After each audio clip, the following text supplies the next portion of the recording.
Hi friends, எல்லாருக்கும் வணக்கம். எல்லோரும் எப்படி இருக்கீங்க? இன்றைக்கி நம்ம செல்ல பிள்ளைகளோட வீடியோ தான். குட்டி பிள்ளைங்களுக்கெலாம் நான் ஒரு பிஸ்கட் ஒன்று வாங்கி வச்சுருந்தோம். சரி, அதை கொடுக்கலாம். கொஞ்சம் கொஞ்சமாக அது ஒரே நேரத்தில் காலி ஆயிரும். சின்ன பேக்கெட் தான். சரி, எல்லாருக்கும் கொடுக்கலாம் அப்படிங்கிறதுக்காக உட்காந்தேன். எல்லாம் விளையாட்ட பாருங்கள். நான் என்ன சொல்ல வரேன்னா, சில பேர் வயசானவங்கலாம் பிள்ளைங்க பக்கத்தில் இல்லாமல், பேர பிள்ளைங்க இல்லாமலாம் நிறைய பேர் இருப்பாங்க. அந்த மாதிரி உள்ளவங்களுக்கெலாம் தாத்தா பாட்டியாக இருக்கட்டும், அம்மா அப்பாவாக இருக்கட்டும், இந்த மாதிரி ஒரு பெட்டு ஏதாவது ஒன்று வாங்கி கொடுங்க. தனியாக இருக்கிற ஃபீலிங்ஸ் சுத்தமாக வரவே செய்யாது. மனசில் உள்ள பாரமே இறங்குற மாதிரி இருக்கும்.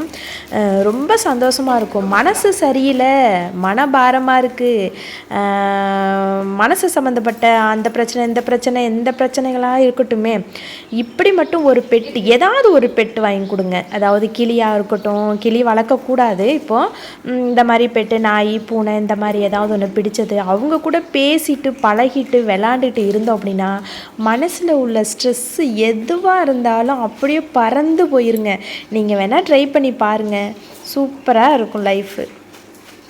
இந்த வீடியோ பிடிச்சிருந்துச்சுன்னா லைக் பண்ணுங்கள், சப்ஸ்கிரைப் பண்ணுங்கள்.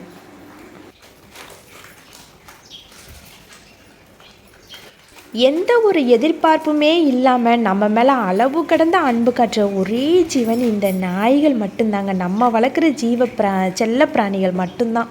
எவ்வளோ அடித்தாலும் சரி, எவ்வளோ என்ன நீங்கள் பண்ணாலும் சரி, அடிக்கக்கூடாது.